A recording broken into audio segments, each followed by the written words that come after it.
noches. Como les hemos mencionado, el día de hoy nos acompaña Genaro Benítez Medina, economista especializado en planeación financiera y estrategias de inversión.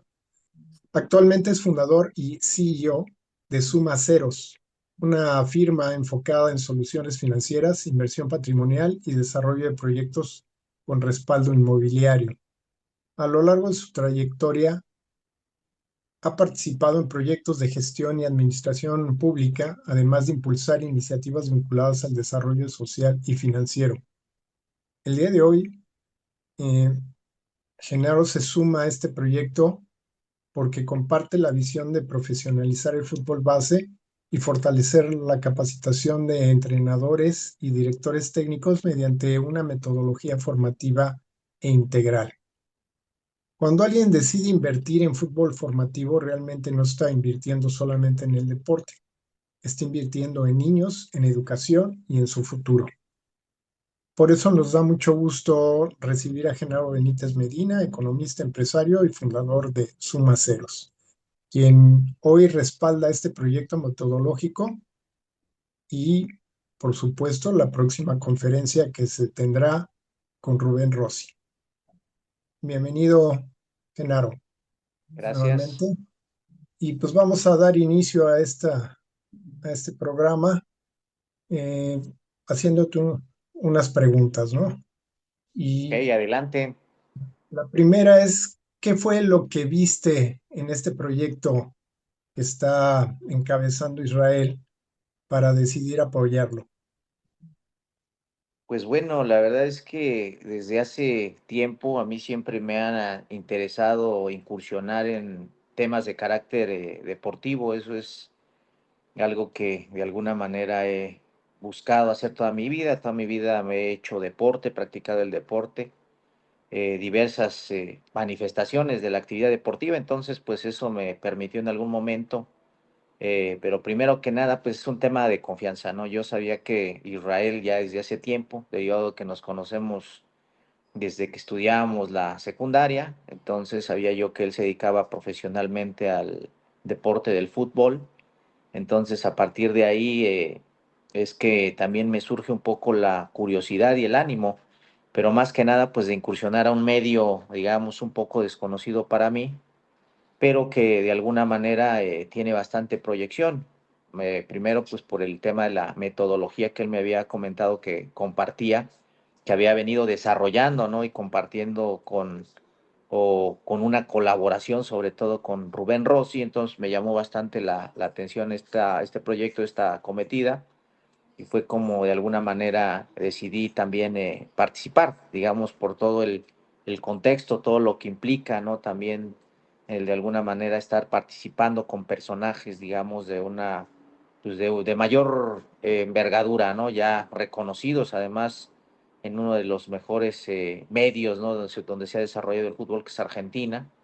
Pues es algo bastante interesante y un proyecto que finalmente, digo, más allá del hecho propiamente deportivo, que ya de por sí es atractivo para mí, pues el tema de poder participar, ¿no? Con gente con mucha experiencia y en algo que eventualmente pudiera estar, digamos, teniendo un éxito rotundo, ¿no? Evidentemente, pues trabajándolo de la manera idónea. Entonces, eso fue lo que en algún sentido me llamó la atención para poder intervenir y decir, y bueno, y sobre todo la invitación, ¿no? Porque bueno, pues más allá de lo que yo pueda querer o necesitar, finalmente es un tema de la invitación a colaborar en este proyecto que a mí me parece interesante, además de que yo participo ya en diversos proyectos, ¿no? Que he impulsado yo, digamos, en el mundo de los negocios. Entonces, es un proyecto que para mí me resulta bastante atractivo, interesante, además porque es un medio que me gusta bastante, sobre todo el gusto que tengo por el medio del deporte, ¿no? Eso es lo principal. Claro. Claro, bueno, y te quería hacer una pregunta, Genaro. En el fútbol base existen muchísimas escuelas. ¿Qué crees que hace diferente nuestra propuesta metodológica? Yo creo que hay algo bastante interesante y eso me faltó el mencionarlo, porque creo que eso es la base, ¿no? Digamos, del proyecto y lo que de alguna manera me generó un impacto, sobre todo es el tema de la metodología, algo con lo cual yo coincido cuando Israel me invita y me comenta un poco, ¿no? Sobre lo que trata la metodología, en este caso del aprender en libertad, la pedagogía del juego, pues algo que me llamó mucho la atención, ¿no? Hay como que tres elementos, pero el primero es el tema de la libertad. Sí, Una conclusión a la cual yo he arribado, ¿no? Hace ya bastantes años me tocó leer el libro de Alexander Neil, este libro de Summerhill. Es una pedagogía crítica bastante interesante, un texto que ya va a tener casi 100 años que se publicó, pero que revolucionó de manera muy importante el tema de la educación y la pedagogía en Europa. De hecho, principalmente este escocés es escocés, él tuvo una aportación importante, que inclusive hay una escuela que se fundó allá en Inglaterra. Posteriormente, pues corrió por todo el mundo. En la actualidad también aquí en México inclusive existen, ¿no?, escuelas que se derivaron de esta metodología que ellos abrazaron, ¿no?, como parte de este aprendizaje, ¿no?, de los niños a través de la libertad. Entonces yo cuando leí ese libro en su momento, pues me dejó tremendamente impactado, porque además es muy convincente, ¿no? Tal vez no se adentra mucho en lo que hoy conocemos ya por estudios científicos más profundos que tienen que ver con los procesos neurológicos, ¿no? Propiamente de la neurociencia. En aquella época eso era desconocido, sin embargo a mí me llamó mucho la atención y los resultados que además había dado ese proyecto eran muy interesantes. Entonces, cuando Israel me habla de este tema, yo me quedé fascinado. Dije, oye, pues es justamente lo que es la forma de educación que he buscado. Además, inclusive para mis hijos, bueno, en este caso tengo una hija, pensé en mi hija, dije, oye, pues eso es tremendamente revolucionario, ¿no?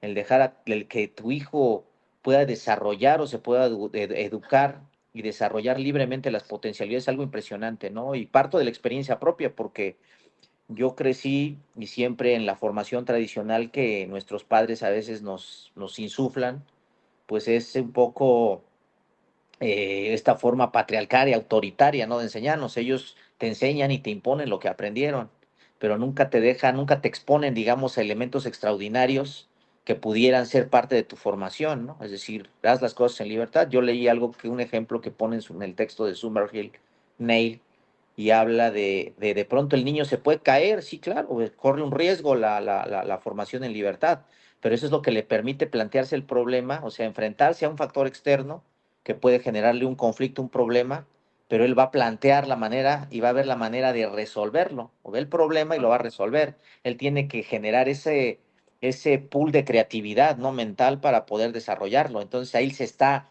autoeducando. Entonces eso es bastante interesante, cómo a partir de los problemas que se van planteando y de no poner límites, porque en el momento que se están poniendo un límite, pues ya es un grillete para tu formación. Te puedes hacer un niño temeroso. Cuando el papá claro. te dice, oye, deja ahí eso. Y eso yo lo vivo en mi experiencia propia, porque así fui formado. Entonces fui desarrollando una serie de temores que a la postre no permiten el desarrollo libre de las potencialidades que uno tiene como sujeto. Entonces, de entrada, la primera experiencia que yo tuve, digamos, perdón, la primera experiencia que me llevó a esto fue el pensar las limitaciones que yo he tenido y cómo este planteamiento del problema y la manera de resolverlo es muy convincente. Dije, oye, pues esto es mío. Entonces eso pensé en sumergir. Entonces cuando coincido con Israel, yo dije, oye, esto es extraordinario. Es justamente lo que yo he pensado para resolver los problemas. Pero qué mejor que hacerlos desde niño, desde las primeras etapas de desarrollo del niño. Le estás dando una posibilidad y una potencialidad de hacer un monstruo, digamos, en este caso, Sí, en el caso de los deportes o de cualquier otro tipo de formación, un niño que prácticamente no tenga temor a nada, salvo lo que le haya prodigado la experiencia inmediata en el proceso de aprendizaje, del propio hecho mismo de que él se va desarrollando y se va haciendo, digamos que en este caso, como se dice coloquialmente, en la brega del deporte, ¿no?, de la actividad lúdica. Entonces me Claro. llamó bastante la atención y es como primeramente yo dije, esto es extraordinario. Entonces dije, es no solo yo lindo con esa forma de pensar, sino que además creo que puede ser muy exitoso, ¿no? Ya desde la perspectiva, el ángulo desde el cual el día de hoy ya se puede ver a través de la neurociencia es algo impresionante. Ese fue el primero. En segundo lugar, eh, Otro aspecto también que me pareció muy interesante es lo que planteó Israel a partir del manejo del tiempo, el tema planteando la relatividad, el tema de la relatividad del tiempo, algo que también yo he experimentado. Entonces dice uno, pues si uno puede manejar el tiempo, y la verdad es que la experiencia de los teutones, de los alemanes, es impresionante, ¿no? Porque prácticamente son unos autómatas, pero hechos como sin sentimientos, ¿no? Y resisten hasta el último momento, porque justamente ellos saben manejar el tiempo, ¿no? O sea, el tiempo para ellos no es un problema, entonces ellos pueden definir y tener una mentalidad de hierro sin ponerse tensos, sin ponerse nerviosos. Y algo es lo que sucede con nosotros. Yo recuerdo cuando he salido de vacaciones, no hago presiones, no tengo nada, no ando con el reloj en la mano. Uy, los días son eternos y los disfruto además y puedo tomar decisiones bastante acertadas e interesantes cuando no tengo el tiempo y el reloj encima. Pero cuando tienes el reloj encima, totalmente la mente se te empieza a abigarrar y no puedes tomar las decisiones correctas. Entonces, son ideas bastante interesantes que llamaron mucho mi atención y que de alguna manera yo dije, bueno, pues esta es la metodología correcta y qué mejor que hacerlo desde los niños. Claro. Intervenir en esas etapas tempranas del desarrollo que son las que van a definir. Bueno, y además porque en cierto sentido también soy lindo con el pensamiento de Sigmund Freud, ¿no? Es el psicoanálisis. Entonces, bueno, pues él dice que las etapas, ¿no?, del desarrollo sexual, ¿no?, y psicoemocional de los individuos para su edad adulta, pues son definidas por la infancia, ¿no? Entonces es algo bastante importante que yo siempre, de alguna manera, basado en ese tipo de pensamiento, entonces algo que me llamó mucho la atención y dije, sí, efectivamente, digo, hoy en día ya hay elementos más que se han venido sumando, ¿no?, para de alguna manera, o que definen el carácter, ¿no?, en la persona adulta, y que en este caso ya hay algunos factores genéticos, pero es importante siempre intervenir en la infancia y con una educación de este tipo para poder llevar adelante una formación, tal vez si no del hombre perfecto, pero de un hombre extraordinario que pudiera no solo aportar o descollar en un deporte, sino el impacto social que esto puede tener, digamos, para las postreras generaciones. Claro, a mí me deja, eh, pues que el chico que estamos formando, de acuerdo a lo que acabas de comentar, pues tiene libertad, pero dentro de toda esa libertad hay un orden. Y Claro. el encargado de ese orden, pues es el entrenador, el director deportivo. Y de ahí viene mi siguiente pregunta. ¿Por qué consideras importante capacitar entrenadores y no solamente formar jugadores? Ok, yo considero que primero que nada es un modelo que se tiene que difundir. Entonces, el formar, digo, finalmente son perfiles diferentes, ¿no?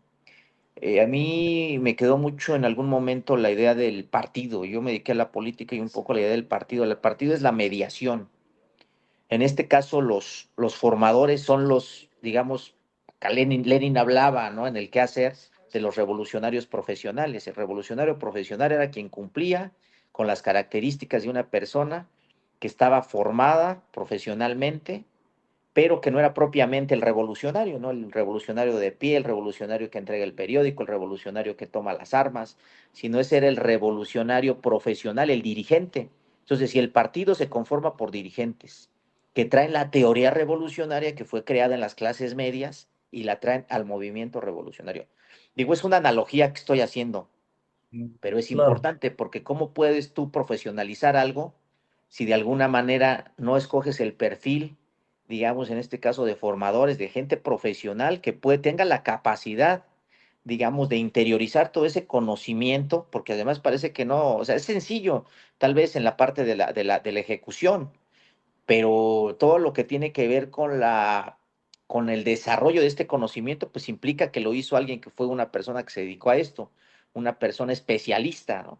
Entonces, todo ese conocimiento, ese desarrollo epistemológico, pues, ¿quién lo puede de alguna manera, digamos, interiorizar? Pues gente que esté capacitada y que además tenga una experiencia, que cumpla con un perfil muy específico, ¿no?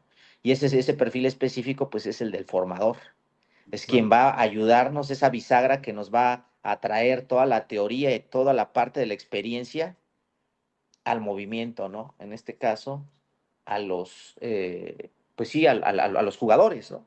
O en este caso a los niños, ¿no? que le va a traer todo ese, porque además es no solo una experiencia teórica propiamente, ¿no? Sino la práctica. Y es lo que me comentaba el otro día Israel, o sea, finalmente no podemos escoger a cualquier persona, o sea, tiene que ser alguien que esté especializado y que además tenga una experiencia previa en el juego, o sea, alguien que le sea sencillo el poder interiorizar ese tipo de conocimientos para poderlos llevar al campo de juego con los niños o en este caso con los, pues sí, con quien va a ser el receptáculo, ¿no? Los receptores del conocimiento.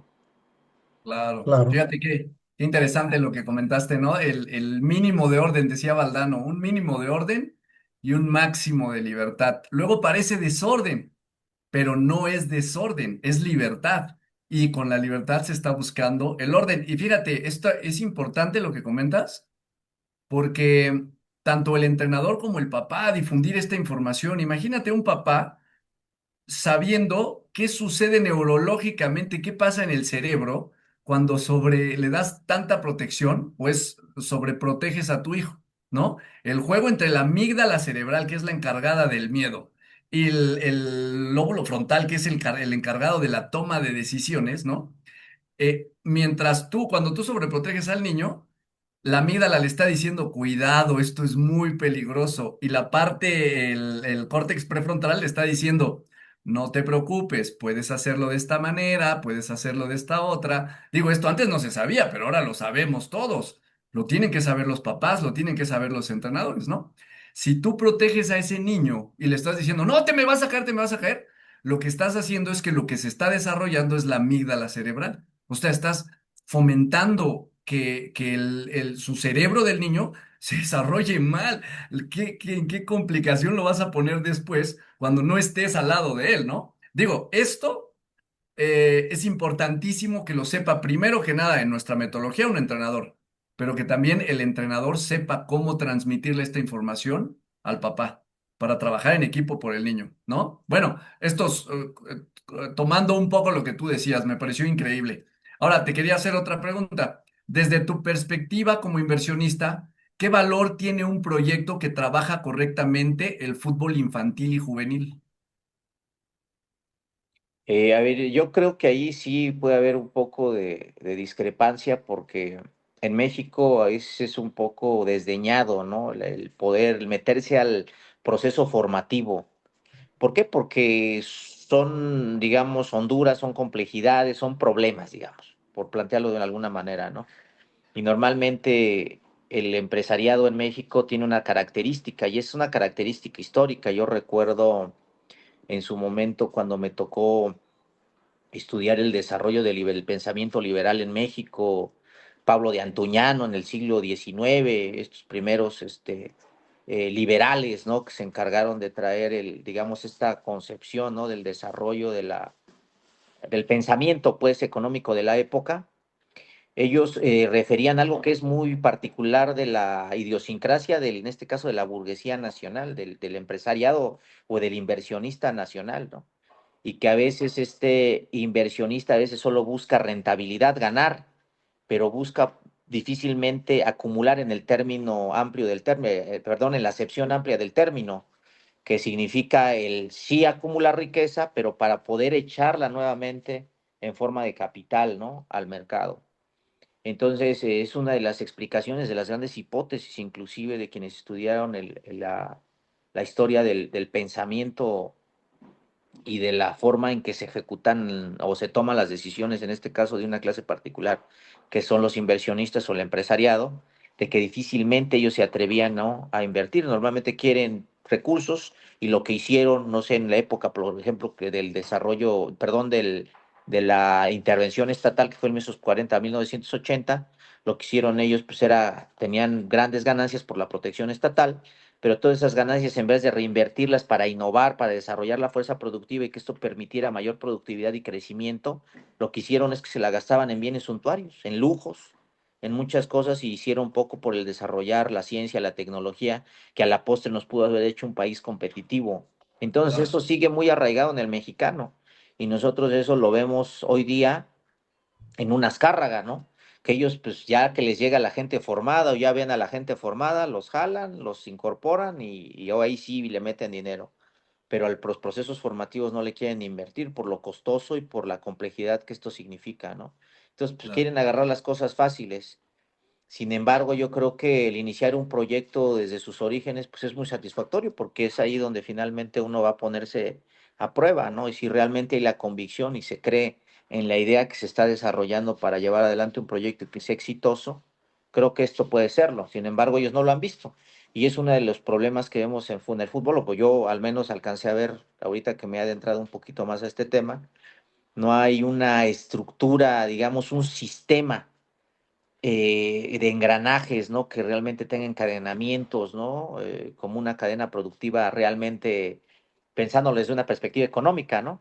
Tú ves una cadena productiva en México, pues quien produce el petróleo, cómo se refina, todos los derivados del petróleo, cómo se van encadenando, a quién se venden, etcétera. Acá no, en el fútbol vemos que no existe ese encadenamiento. Hay una desorganización, pero ahora sí que sistemática, caótica, y ahora que estábamos viendo el tema de las estadísticas, yo decía, bueno, ¿por qué la tasa de éxito profesional del fútbol en México es tan baja en relación con en países como Argentina? Argentina es un país muy chico, o sea, no se compara ni tantito la cantidad de futbolistas o Claro. de practicantes de este deporte con relación a México. México somos de menos 20 o 30 veces más los practicantes de fútbol. Sin embargo, ¿por qué la tasa de éxito profesional es tan baja, no? Entonces ahí entramos a analizar una multiplicidad de factores que son los que están incidiendo, ¿no? Y uno de estos, pues, es el tema de justamente la inversión, ¿no? O sea, no muchos quieren invertir, no muchos quieren enderezar el sistema, no muchos quieren articular el sistema, no muchos quieren meterle, digamos, meterse a las catacumbas para realmente, o a las cloacas, para empezar a desarrollar todo un sistema, meterle recursos para poder tener a largo plazo. Todos lo que quieren es ganar en lo inmediato, no quieren invertirle, no quieren ver un proyecto a mediano y largo plazo. Ese es el tema. ¿Por qué me interesó a mí esto? Porque pues yo no tengo prisa, ¿no? Yo creo que a lo que a nosotros nos interesa es finalmente ir realmente al problema, ¿no? Como el psicoanálisis, ¿va? Se dice, el psicoanálisis no es como la terapia cognitivo-conductual, que va en lo inmediato, va a la forma fenoménica de las cosas, ¿no? A la apariencia de las cosas. Me duele la cabeza, me tomo una aspirina, pero no sabes en Claro. el fondo por qué te duele la cabeza, ¿no? O los Sí. médicos lo dicen, ¿no? Hay un término muy difundido. Bueno, yo lo aprendí leyendo medicina. Dicen, es que es de origen idiopático. Puta, pues todo es de origen idiopático, ¿no? Nunca voy a llegar al problema, pero si yo sé cuál es el problema, lo voy a atacar desde sus raíces. El problema es lo mismo el fútbol. O sea, no sabemos el problema. Pues tendríamos, si fuéramos médicos, es de origen idiopático. No sabemos pues, qué hay en el fondo, ¿no? Es que la diabetes, ¿por qué le dio diabetes? No, pues causa en específico origen idiopático, ¿no? El cáncer, no, pues lo mismo, ¿no?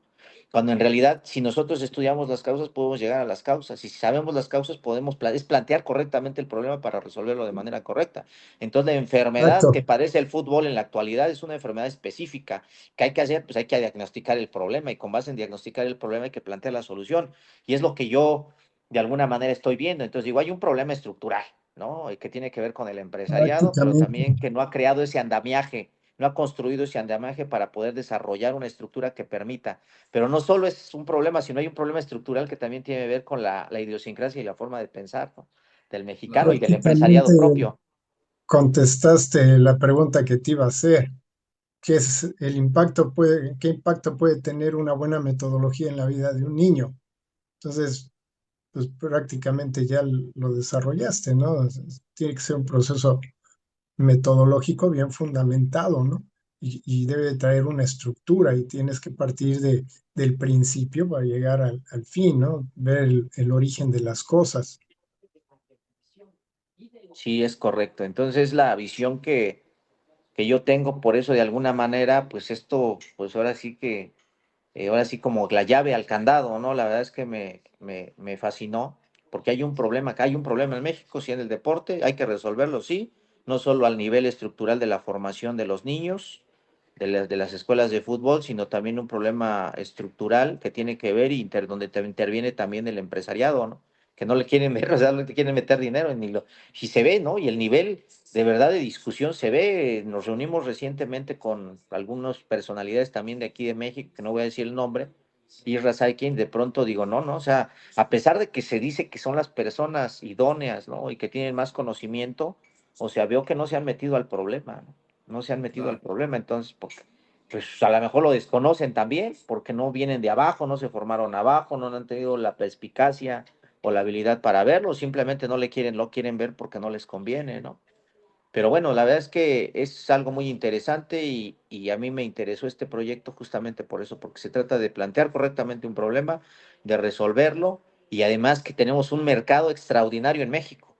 Digo, más allá de todo esto que ahorita estoy planteando, que es lo que está de fondo, digo, también la parte comercial y que tiene que ver con un modelo, digamos, de negocio interesante que de alguna manera en México no se ha explotado, estaría ahí.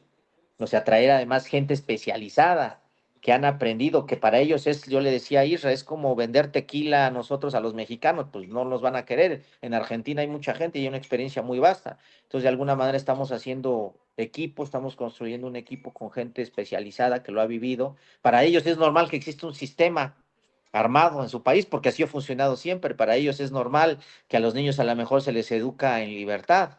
Y aunque ellos en Argentina dicen que hay una crisis, yo no veo ninguna crisis. Siguen teniendo más de 70 jugadores, ¿no? Jugando en los equipos de élite en Europa, casi como Brasil, que tiene 80 y tantos. Entonces, hay una crisis para ellos, porque a lo mejor el fútbol ha cambiado y no se juega como se jugaba en otro momento. Pero ellos siguen Sí, exportando jugadores de manera impresionante y a todos los países, están inundados de argentinos en la mayoría de los países del mundo, ¿no?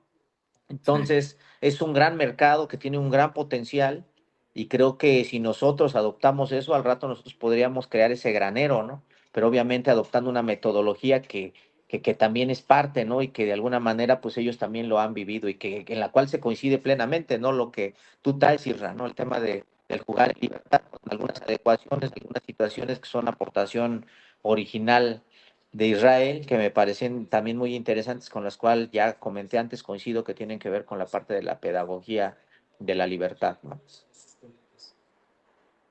sí, realmente interesante. ¿Qué opinas, Héctor? No, pues es sensacional tener ese punto de vista sobre todo de alguien que se dedica a las inversiones, de crear o generar proyectos productivos y que se está dando cuenta de lo que está sucediendo. Y no solamente en México, es en varias partes del mundo. Recuerda Israel que hace un año o 2 años más o menos estaba el proyecto en Filipinas que querían querían comenzar desde las fuerzas inferiores, el fútbol infantil, el fútbol base, y pues era una propuesta que se había planteado para ir a Filipinas a empezar a desarrollar esto desde los niños, ¿no? Para sus clubes profesionales. ¿Por qué? Porque no lo hay. Llegas a Canadá, te das cuenta que está pasando exactamente lo mismo, que no hay ese sentido de responsabilidad por parte de entrenadores para empezar con los niños a, eh, a desarrollarlos de manera sana, ¿no? Ya los meten con pizarrones, ya los meten con lo que hemos venido diciendo, a hacer fútbol táctico en vez de divertirse, ¿no? Claro, Entonces, es un fútbol muy encajonado, muy cuadrado, que quieren trabajar con niños como si fueran adultos, ¿no? Entonces, lo que estás diciendo, Genaro, me parece sensacional que lo escuchen de otras voces, desde otra perspectiva, gente que se dedica precisamente a generar proyectos y que está viendo que hay un área muy descuidada por parte de la gente, sobre todo del fútbol profesional, y que pues, nada más quieren tener ya el futbolista hecho, formado, y empezar a recibir pues dinero de lo que el chico pueda dar en resultados, ¿no?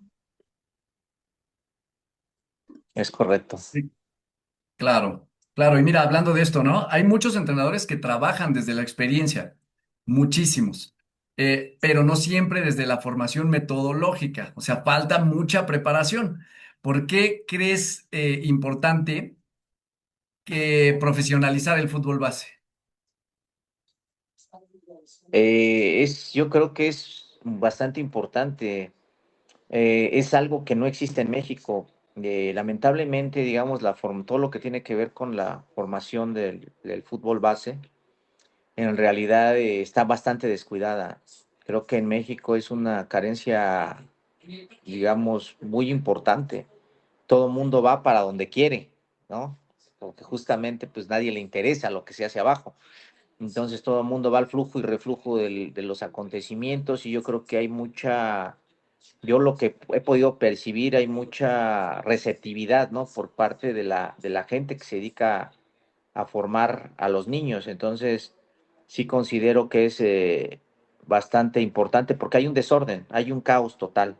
No hay, y además en México como un país también en vías de desarrollo que no ha tenido la posibilidad ni los recursos, no, donde el Estado pues no destina recursos, digamos, a este tipo de formación o a organizar este tipo digamos, de educación deportiva, pues definitivamente se ha cerrado esa gran posibilidad, ¿no? De hacer algo interesante. Yo creo que tiene mucho potencial. Creo que sería lo más importante porque finalmente pues ahí nos estamos jugando el futuro, ¿no? No solo del juego, del fútbol y de muchos de los deportes, sino el propio desarrollo de la sociedad, ¿no? Creo que es muy importante darle un orden a la formación y a la educación a esos niveles, ¿no?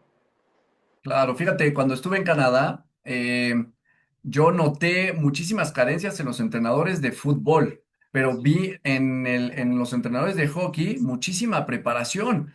Pero un lema que yo estoy utilizando mucho para hablar de la metodología, de nuestra metodología ahora, es que los errores que se cometen con los pies se tienen que resolver primero en la cabeza, ¿no? O sea, el origen está en la cabeza. Entonces, cuando yo estuve viendo a los entrenadores de hockey en Canadá, había uno esto yo también ya lo había escuchado de algún entrenador argentino, de varios, principalmente de Menotti, que decían, primero hay que formar a la persona, hay que formar a la persona y el jugador de hockey viene después.